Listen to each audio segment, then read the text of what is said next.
Causticum homeopathic औषधि कॉम्पैरेटिव मेटेरिया Medica अध्याय 303, 304, 305 doctor Narayan चंद्र घोष भाग 2। स्वरभंग, गले का स्वर बंद हो जाना और उसके साथ ही गले में तनाव का दर्द, रोगी का चिल्लाकर या जोर से बोल नहीं सकना, गले की आवाज कर्कश। कॉस्टिक में सवेरे स्वरभंग ज्यादा बढ़ा रहता है। सवेरे स्वरनली में, लैरिंग्स में बहुत सूखापन और गले की आवाज कर्कश रहती है। कुछ खाने पीने पर या लगातार कुछ देर तक बातचीत करने पर यह भाव बहुत कुछ घट जाता है। इसके अलावा इसमें रोगी समझता है कि उसके गले में बलगम लिपटा हुआ है और उसे वह बार बार निकाल फेंकने की कोशिश करता है। फॉस्फोरस में शाम के वक्त स्वरभंग बढ़ता है, जिससे रोगी खांसने से डरता है क्योंकि उससे स्वरनली में तकलीफ बढ़ती है। कार्बोवेज अध्याय देखिए। श्वासनली की कोई भी नई बीमारी बीतने के बाद और पुराना स्वरभंग रोग सवेरे बढ़ने पर कॉस्टिकम उपयोगी दवा है, और उससे भी कुछ फायदा न हो तो सल्फर से जरूर फायदा होगा। वक्ता और गायकों के स्वरभंग में कॉस्टिकम और आर्जेंट दोनों ही लाभदायक हैं। डॉक्टर जी शून्य सेल्टन का कहना है कि कॉस्टिकम बोलने से स्वरभंग घटता है और फॉस्फोरस में बोलने से स्वरभंग बढ़ता है। वात, कॉस्टिकम में वात वाली जगह कड़ी और सुन्न रहती है। ऐसा कड़ा और मालूम होता है जैसे वहां की मांसपेशियां एक साथ बंधी हुई हैं। सुन्न भाव गले, कमर, हाथ और पैरों में अधिक दिखाई देता है। इसके सिवा घुटने, उरु और पैरों में खींचन या नोच फेंकने की तरह एक प्रकार का दर्द होता है।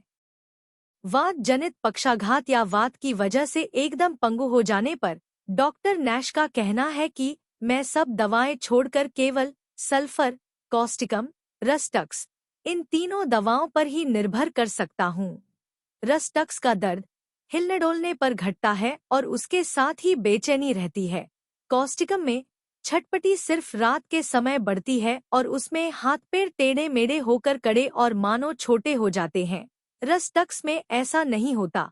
गुएकम में पेशी, बंधनी, टेंडन छोटी हो जाती है, अंग का विकार होता है, पर इसमें कॉस्टिकम से फायदा न होने पर गुएकम से लाभ होने की आशा है। कोलोसिंथ में वात रोग वाली जगह कड़ी और सुन्न रहती है, पर इसका दर्द कुतरने की तरह होता है। कॉस्टिकम में तनाव और खिंचाव रहता है, जिससे रोगी हाथ पैर फैला नहीं सकता। पैर की पोटली में तनाव होता है। रस्टक्स का दर्द काटने की तरह दर्द होता है। इन अंत की दोनों दवाओं में सर्दी से रोग बढ़ने का लक्षण है। बाईं ओर के गृध्रसी वात में सुन्न हो जाने के भाव में कॉस्टिकम लाभदायक है। कब्ज, कॉस्टिकम में नक्स वोमिका की तरह बार बार पाखाने का वेग होता है, किंतु पाखाना होता नहीं।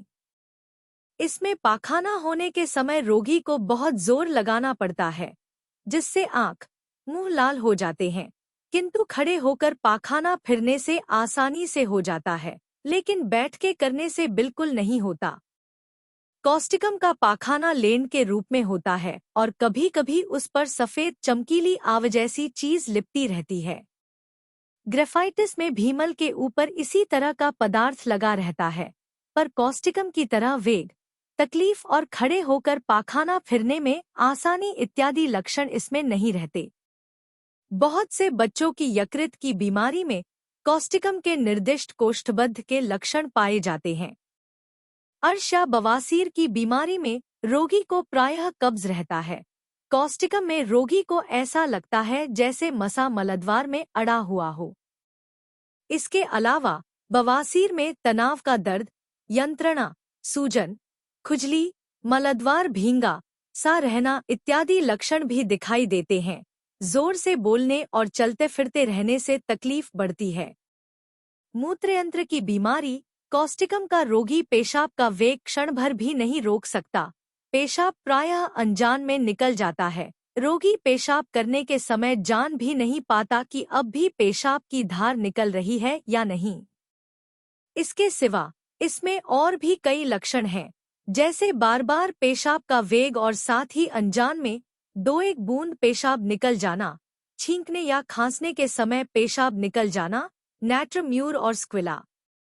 मूत्रद्वार में छेद पर खुजली, चलते फिरते बूंद बूंद पेशाब निकलना, निद्रित अवस्था में अनजान में पेशाब हो जाना, बच्चों का बिछौने में पेशाब कर देना, खासकर पहली नींद के समय, गर्मी के दिनों में कम और जाड़े के दिनों में अधिक, बिस्तर पर पेशाब कर देना इत्यादि लक्षणों में भी कॉस्टिकम फायदा करती है। मूत्राशयग्रीवा का पक्षाघात, paralysis of the neck of the bladder, अगर उक्त रोग का कारण हो तो भी कॉस्टिकम ही लाभदायक है। पेशाब में लिथिक एसिड या लिथेट्स की मात्रा बहुत ज्यादा रहे तो कॉस्टिकम फायदेमंद है। पेशाब की तली कालापन लिए भूरे रंग की, गंदली या धुएं के समान। मसा, वॉट्स, थूजा ही मसों की प्रायः मुख्य दवा है और कॉस्टिकम उससे नीचे दर्जे की। थूजा का मसा फटाफटा, कॉस्टिकम का मसा ठोस और उसका आकार छोटा और चिपटा, फ्लैट या नोकदार, हॉर्नी होता है, जो साधारणतः पलक, नाक की नोक, हाथ की अंगुली और नाखून के किनारे पर होते हैं। अन्यान्य स्थानों के मसों में थूजा से फायदा होता है। किन किन स्थानों के मसों में कौन कौन सी दवा लाभदायक है, इसके लिए थूजा अध्याय देखिए। कॉलिक और ऋतुशूल का दर्द, पेट में ऐंठन का दर्द हो और कॉलोसिंथ से फायदा न हो तो कॉस्टिकम से फायदा होता है। इसमें सामने की ओर झुकने पर दर्द घटता है। ऋतुशूल में अर्थात ऋतु के पहले या ऋतु के समय उक्त प्रकार का दर्द हो और वह दर्द और रजस्राव रात में बिल्कुल न हो तो कॉस्टिकम फायदा करती है।